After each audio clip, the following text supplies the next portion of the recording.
Long moves that House Law number 5299 be taken from the table. Representative Long. Madam Speaker, that is my motion to allow us to return to the Higher Education Finance Bill. All those in favor of the Long motion, please say aye. Those opposed, please say no. The motion prevails.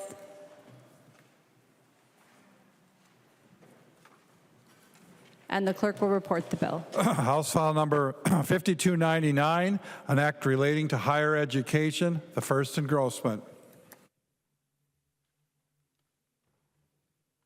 I'm not sure if the author of the bill would like to recap how great his bill is or would like to dive right back into amendments. Representative Pawlowski. Take the dive. There are amendments at the desk. The clerk will report the amendment. Franson moves that to amend House File number 5299, the first engrossment, as amended. The amendment is coded A4. We can pause a minute to make sure everybody gets the amendment in front of them. This is a Franson A4, originally titled Schultz A4.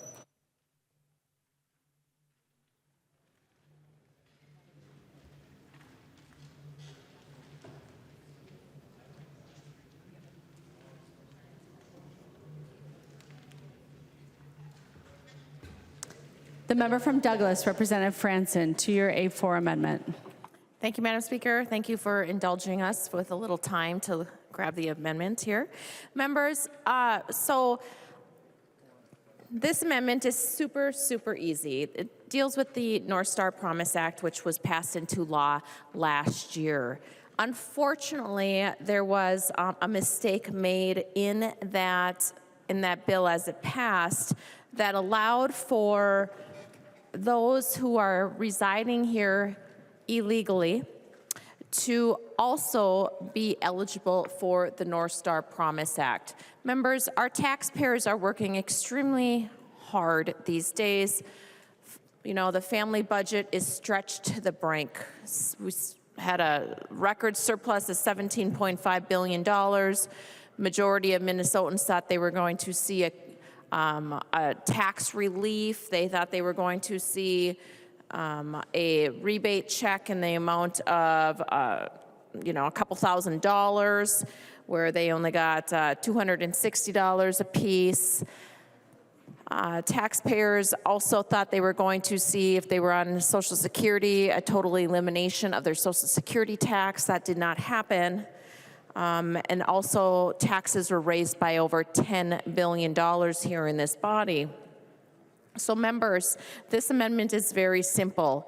It just fixes the mistake that was done last year, where instead of those who are residing here illegally, we just say, hey, you must be legal and lawfully present in Minnesota for federal immigration purposes to be eligible for the North Star Promise Act. Our taxpayers will be very happy about that, and we can fix the mistake of last year. Thanks so much. Oh, and I would request a roll call as well. Representative Franson requests a roll call. Are there 15 hands? Seeing 15 hands, there will be a roll call discussion. Representative Pawlowski. Thank you, Madam Speaker. There are residency and eligibility requirements in the North Star Promise. These are the same as we incorporated into what was called the DREAM Act in 2013. This amendment is not necessary. I encourage the members to vote no. Further discussion. Representative Franson. Thank you. Thank you, Madam Speaker. And Representative Pawlowski, thank you for reminding me. I served on your committee in 2013, and that was really a fun time.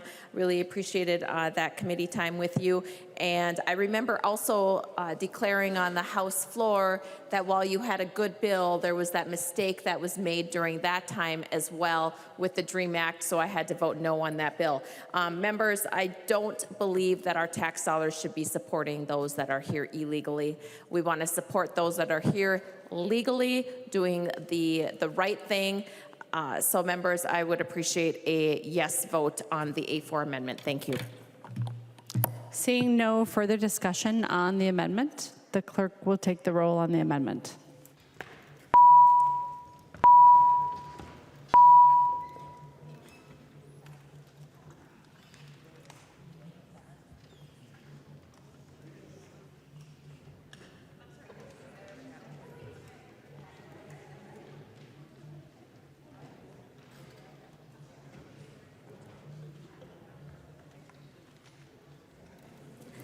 Will the clerk please call the name of the member who's voting remotely?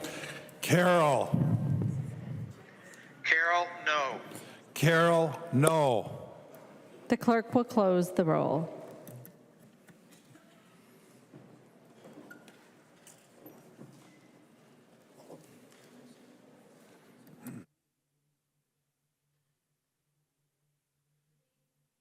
There being 59 ayes and 68 nays, the motion does not prevail. The amendment is not adopted. There is an amendment at the desk. The clerk will report the amendment. Scott moves to amend House File Number 5299, the first engrossment. The amendment is coded A6. The member from Anoka, Representative Scott. Thank you, Madam Speaker. Members, states around the nation, colleges and universities around the nation are getting rid of their DEI programs. And so what my amendment does is it gets rid of ours here in the state of Minnesota. Just at the University of Minnesota alone, they spend $8 million a year on DEI positions. And I just want to remind folks what that is getting us. It's getting us large protests, destruction of campus property, and administration that caves to certain groups at the expense of others, sowing discord and alienation, putting particularly our Jewish students right now at risk, causing them to fear for their safety. It's gotten us a DEI employee that is now fired. Thankfully, they did the right thing here, who went to Spain and protested against Israel. How inclusive is that? Is that equitable? Protested against Israel in front of an Israeli flag with swastikas painted on it. And she can't understand why she was fired, so she's suing the state, or she's suing the university for being fired. We've got the department, at the U of M, the Department of Gender, Women, and Sexuality Studies faculty statement on a taxpayer-funded website. And this is what they have to say. First of all, it's a 4 or 5 page document. The GWSS faculty statement on Palestine, in which they call what happened last October, the genocide and annihilation of 1,200 Jews in a village. They called that Hamas launched an incursion. An incursion. So these are just some of the things that the DEI program in the state of Minnesota has gotten the taxpayer.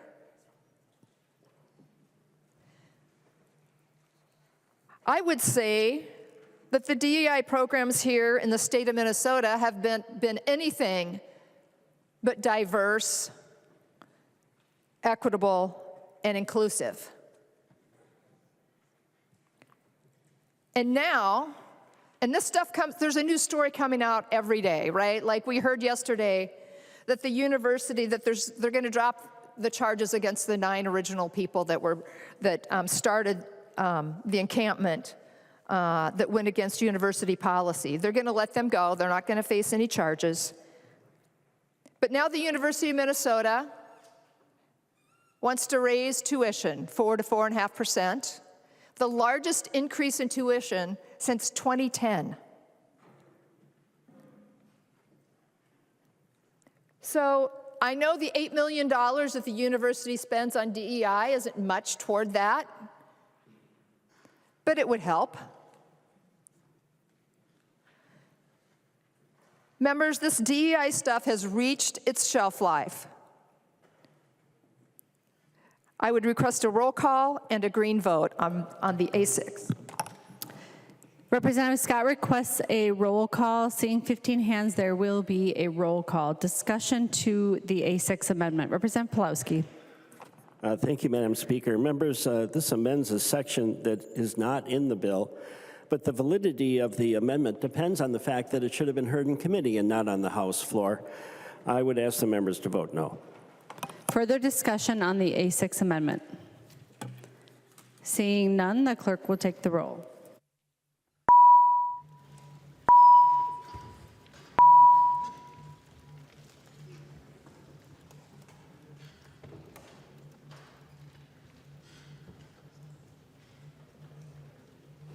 Will the clerk please call the name of the member who is voting remotely? Carol. Carol, no. Carol, no.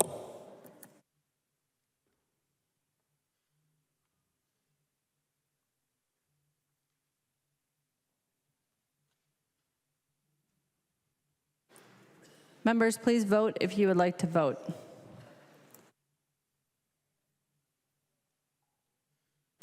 The clerk will close the roll.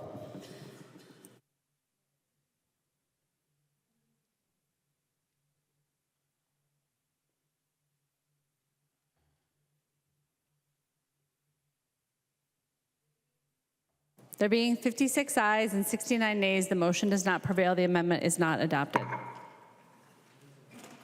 There is an amendment at the desk. The clerk will report the amendment. Rarick moves to amend House File Number 5299, the first engrossment. The amendment is coded A11. The member from Anoka, Representative Niska. Thank you, Madam Speaker and members. The A11 is Intellectual Freedom Protection Act, and it's necessary because, as we discussed last time when this bill was up before us, the culture of free speech on campus is in trouble. And many of our campuses, especially in public colleges and universities, including in Minnesota, that campus culture is captured by a far-left ideology that divides the world into oppressors and oppressed. It's that ideology that's fueling the pro-Hamas demonstrations, including violence and harassment on our campuses and on campuses across the country. That ideology is forcing out other viewpoints, demanding agreement, often through forced loyalty statements, such as forcing people to state agreement with principles of diversity, equity, and inclusion, for example. Schools across the country are starting to backtrack from that, recognizing the threat that poses to free speech and to academic freedom. We should stand, as the state of Minnesota, on the side of free speech in the proudest tradition of our country, and we as a legislature, we as a state government of Minnesota should speak clearly that speech is not violence, even speech we disagree with, even speech we find abhorrent. It's not violence, and violence, even on behalf of a political agenda, is not speech.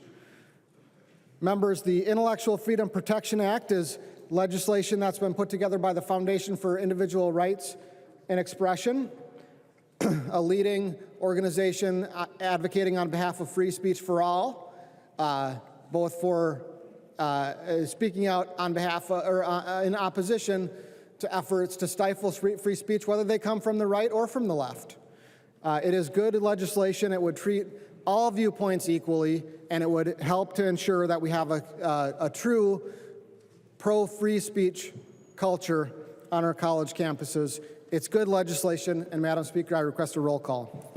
Representative Niska requests a roll call. Seeing 15 hands, there will be a roll call. Discussion on the A11 amendment. Representative Pawlowski. Madam Speaker, once again, this is a major change in policy for the higher education institutions and probably also for free speech. The validity of this amendment would require that it be heard in committee and have public testimony, and therefore I ask the members to vote no. Further discussion?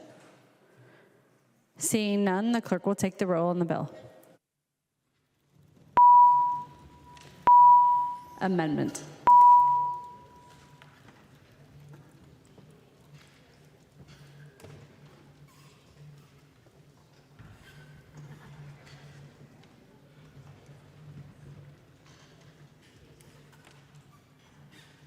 Will the clerk please call the name of the member who is voting remotely?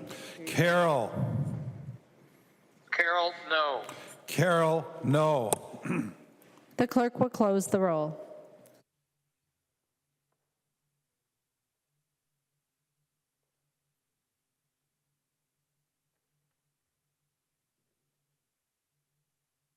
There being 59 ayes and 68 nays, the motion does not prevail. The amendment is not adopted. There is an amendment at the desk.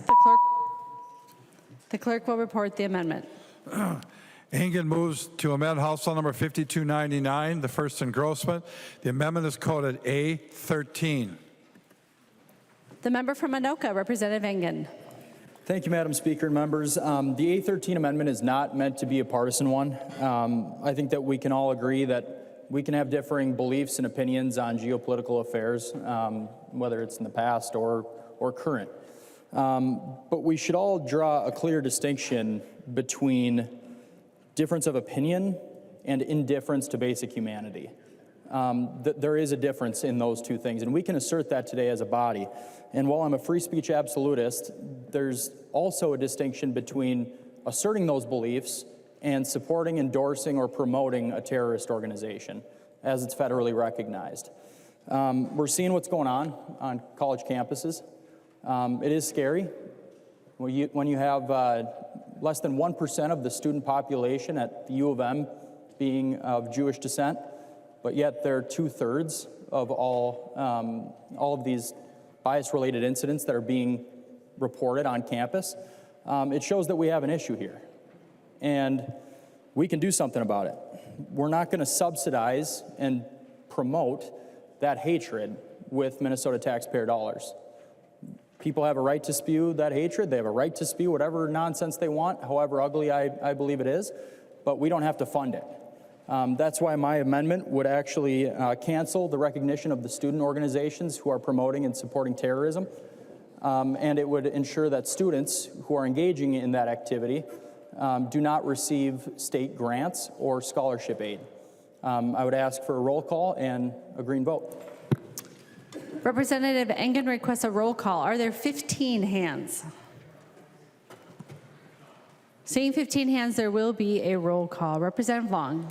Madam Speaker, I rise to a point of order. Representative Long, please state your point of order. Under 3.21, amendments must be germane. This amendment is not germane as it introduces a new subject of the eligibility for financial aid, which is not in the underlying bill, and it also adds an entirely new section of law. Representative Engen, advice. Madam Speaker, I find that this would be in order because we deal with financial aid in this bill. We deal with student grants. We deal with scholarship funding, all of which is in this bill, and that's what this is pertaining to. So I would request that you find the point of order not well taken. I've had the opportunity to review the amendment, the bill, and the statutes, and I do find the point of order well taken. Representative Engen. Madam Speaker, I appeal the ruling of the Speaker. Representative And request a Engen roll call, please. appeals the ruling of the Speaker, requests a roll call. Seeing 15 hands, there will be a roll call. Discussion on the appeal. Representative Engen. Thank you, Madam Speaker. And while I'm sure the student organizations who are endorsing, promoting, and engaging in terrorist activities are happy to know that germaneness was called out by the majority leader, I sent out a packet, and you can take a look at it. Here we have a eulogy to a plane hijacker. Point of order, Madam Speaker. We also have Representative Death to America Engen. chiseled into the Representative public. Engen.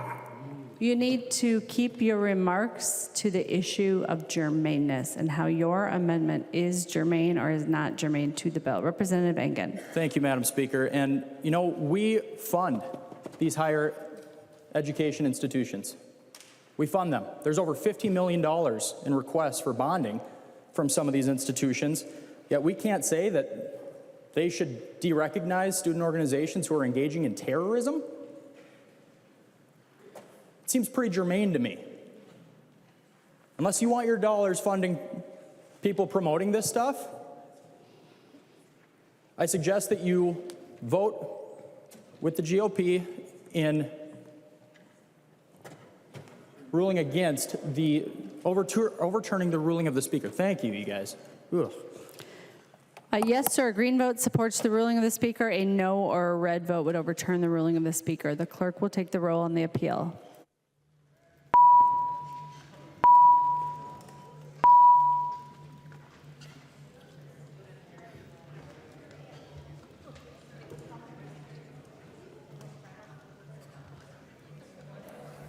Will the clerk please call the name of the member voting remotely? Carol. Carol, I. Carol, I. The clerk will close the roll.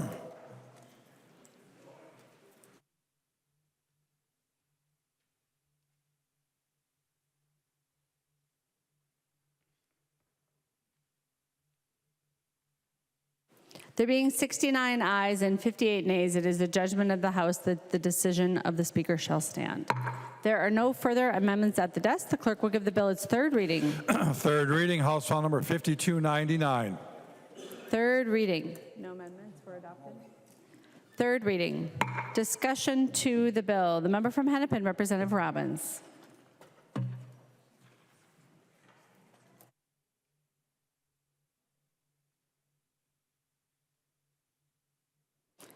The member from Wright, Representative McDonald.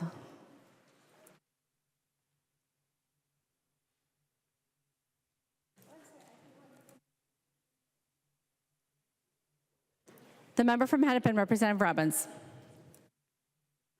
I'm sorry, Madam Speaker, I thought I was last, not first. We're on third reading. We have got a list from the GOP that has you at the top of the list. Representative Robbins. Well, Madam Speaker, I guess I'm ready.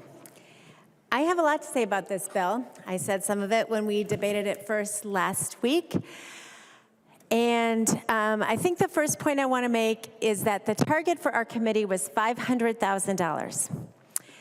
And the committee chose to put that money into a new bureaucracy at Minnesota State that will evaluate the feasibility or the likelihood of child care centers on the Minnesota State campuses.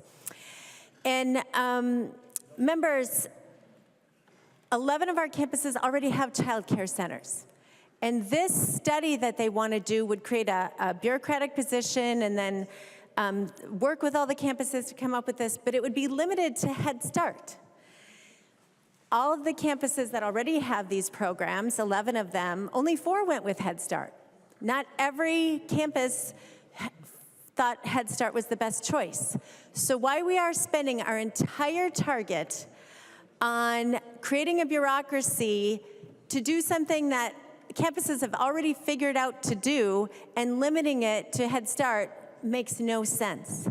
Members, we have a lot of needs in higher ed, and we could have found a much better way to spend the target, or we could have decided we'll turn the money back to the general fund because we're looking at future deficits, and clearly higher ed will need more spending for just their regular ongoing budget requests next year. So we could have put it back in for that. But this use of the target, I just find very disappointing, and growing government when clearly there won't be ongoing money with the future deficits we're facing for it. But members, I also wanted to talk a little bit about the climate that we've seen at the University of Minnesota, the agreement the regents reached to break up the encampment and stop the protesters. It's been very discouraging, members, to watch the leadership of the University of Minnesota first enable and then not really deal appropriately with the protesters. And I'm all about free speech. I'm all about the right to protest. Members, that is a sacred right in our country, and we are blessed to live in America and have that opportunity. But free speech does not mean vandalism. It does not mean trespassing. And when you cross that line, there needs to be consequences. But I'm here to speak on behalf of the Jewish students and faculty who have reached out to me over the last few days, including 2 members today who called me and texted me different things. And before I get into what they said, based on what I had prepared for last Thursday's speech, I just want to go through, for members who may not be aware, if you read side by side, which I have here on my desk, the statement the university put out to the encampment protesters and the statement, and so they had those meetings and they made all these promises. And then subsequently, they did meet with a Jewish student leaders group and also put out a statement for them. And it's stunning, the difference between the statements. And members, I encourage you to go on the university's website and find out the differences, okay?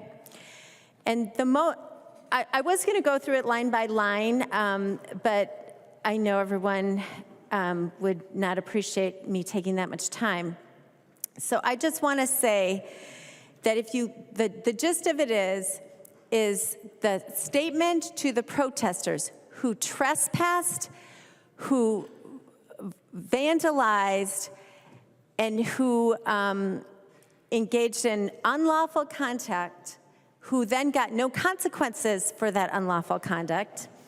The statement to them was very trying to be conciliatory. And one of the things they got was, and I'm going to read it here, your coalition will be provided an opportunity to address the board and share your advocacy priorities at their meeting on May 10th.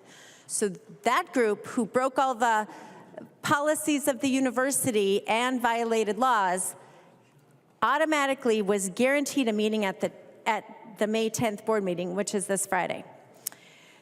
The other group, also from the document provided to them by the same president and board, says, we will support the request of the Jewish student leaders to speak before the Board of Regents.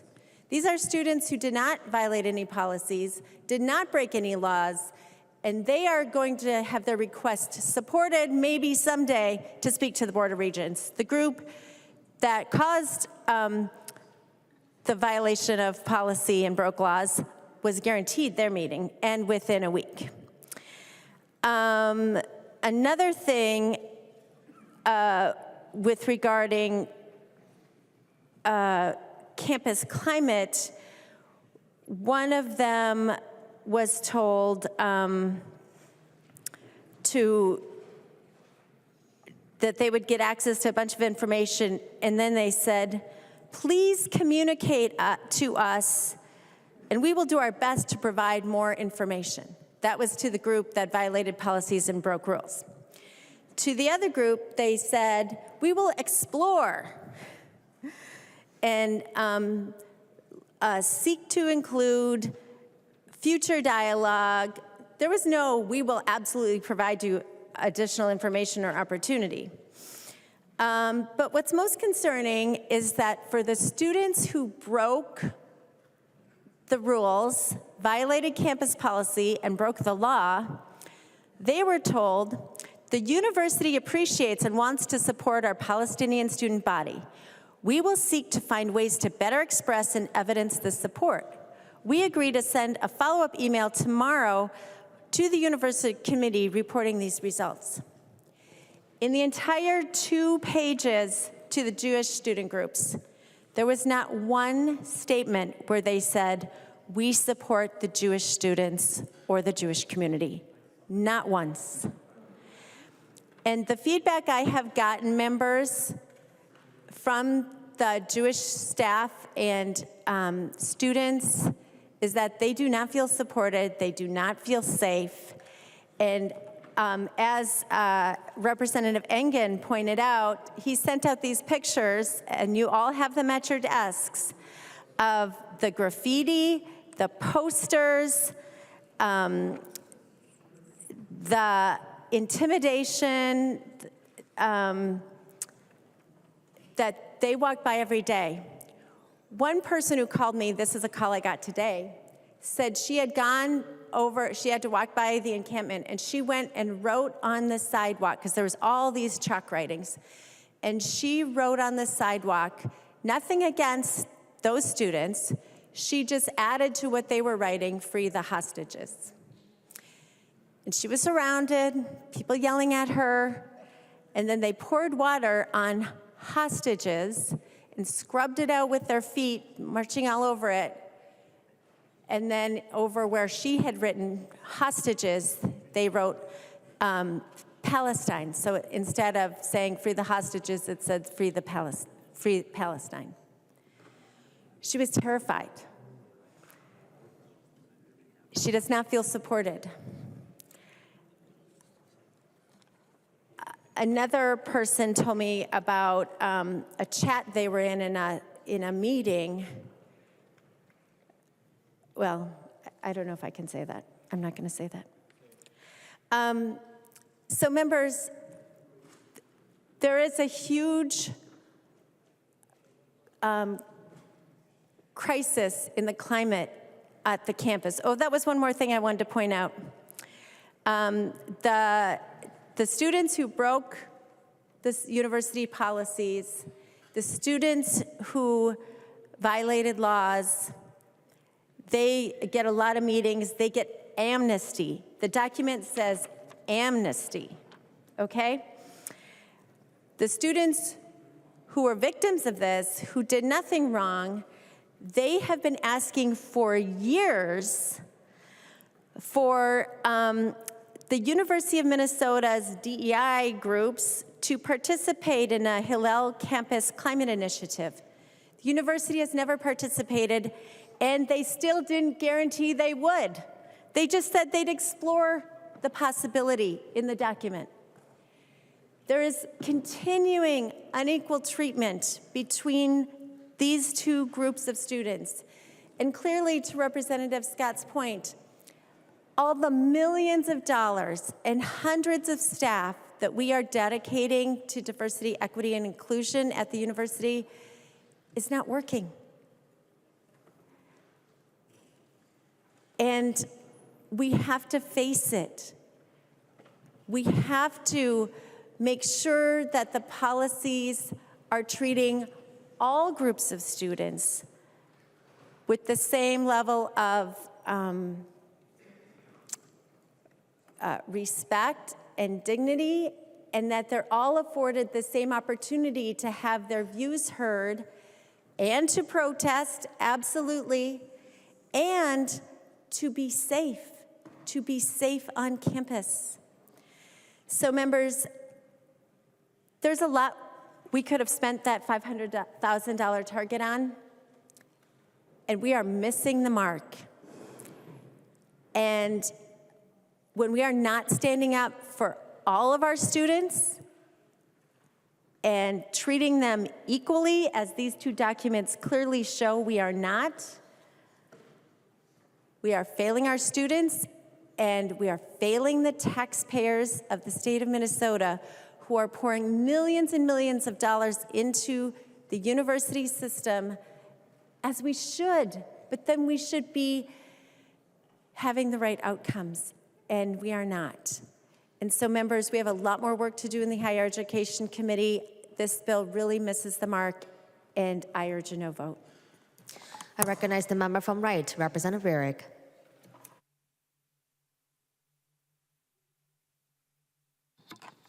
Thank you, Madam Speaker. So this is a small bill, and it's a skinny bill.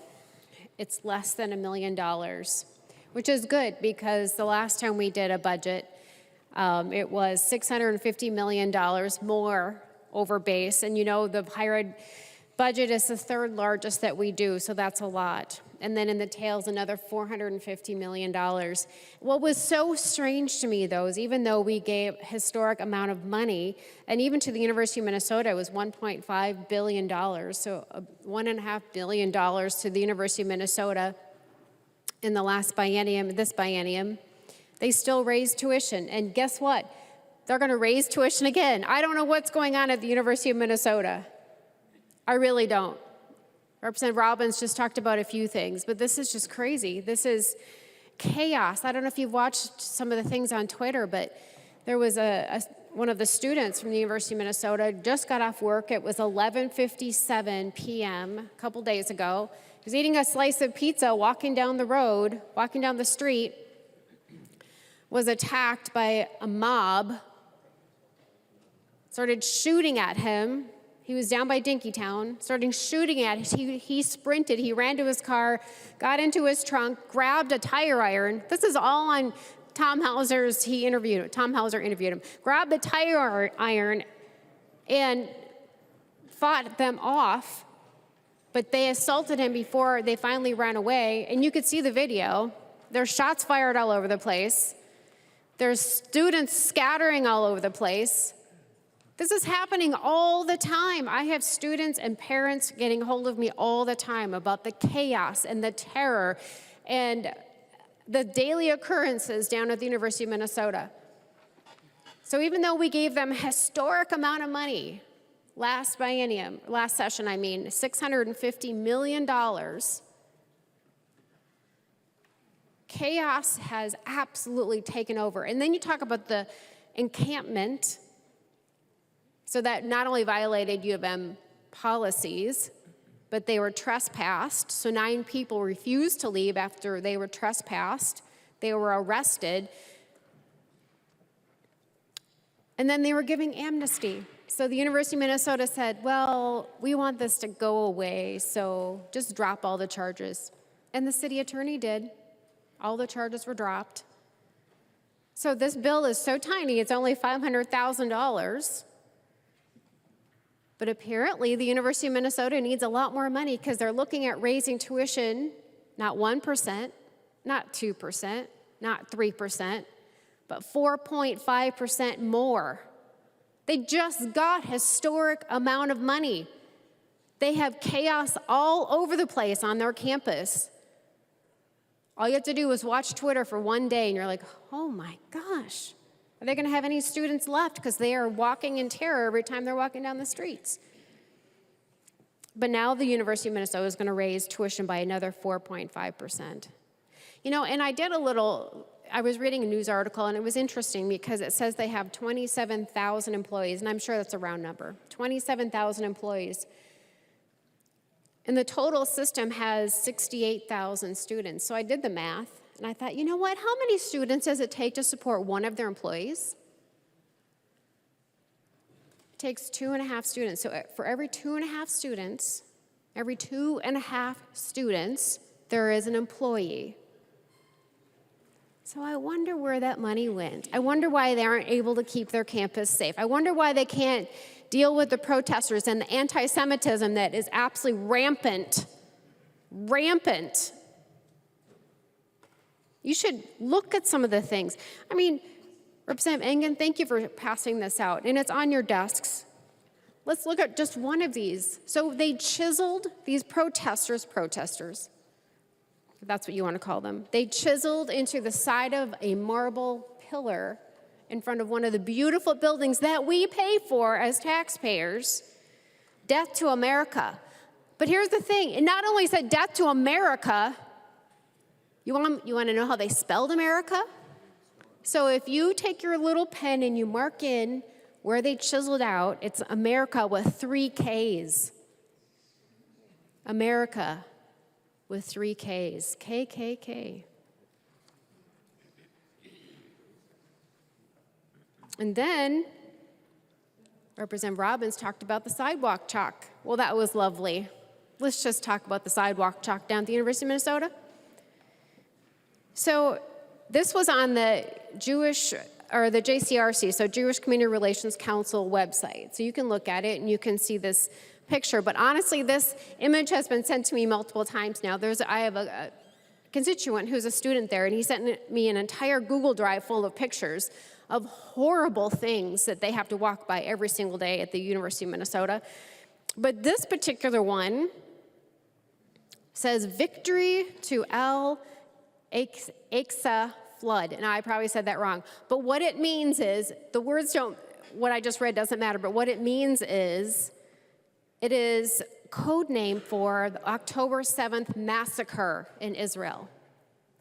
And underneath those words that allude to the October 7th massacre, there's an inverted red triangle symbol. The inverted red triangle symbol. Which means what? Well, it symbolizes violent Palestinian resistance. Well, let's just see what some of their posters said, okay?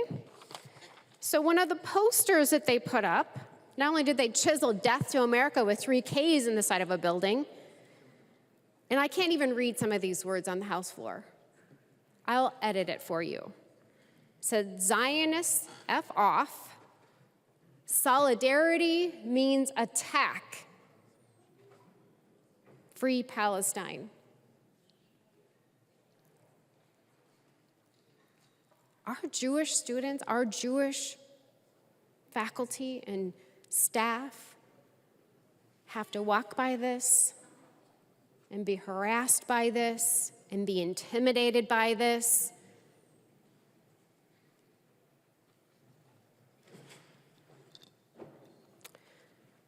There's a lot of work to do here. I can't believe that that was tolerated. And then, not only tolerated, amnesty. These protesters demanded amnesty so that nobody got in trouble. Nobody had any consequences for any of that.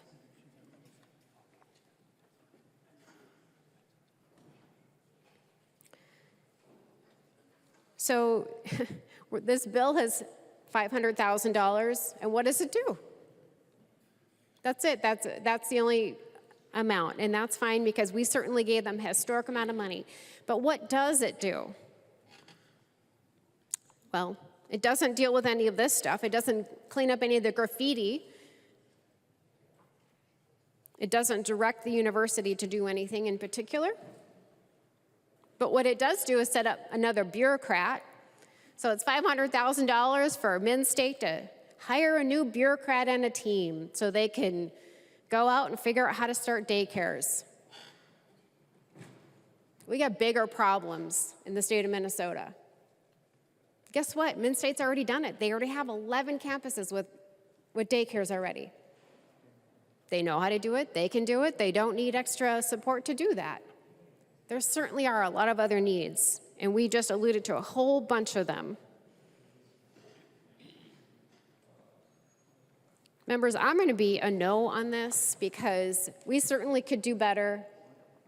I would have used that $500,000 in a lot of different ways, but to spend money on another bureaucrat at central office for Minn State to figure out how to create daycare centers when the Minn State system has done it just fine, that's a big waste of money, waste of taxpayer dollars, and we have not dealt with the chaos and craziness and anti-Semitism that is absolutely rampant on the University of Minnesota campus.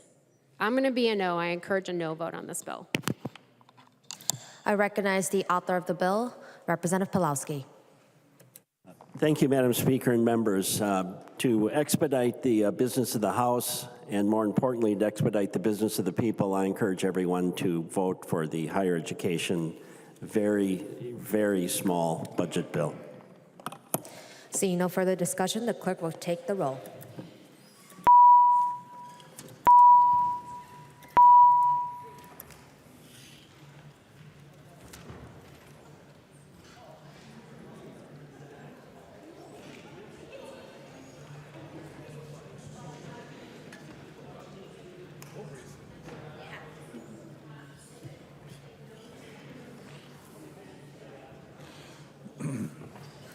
Members, please vote.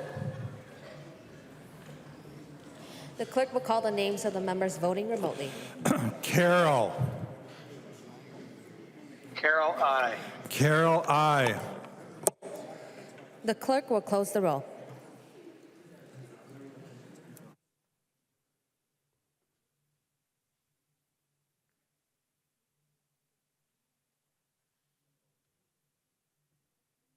There being 69 ayes and 58 noes, the motion prevails and the bill is adopted as amended.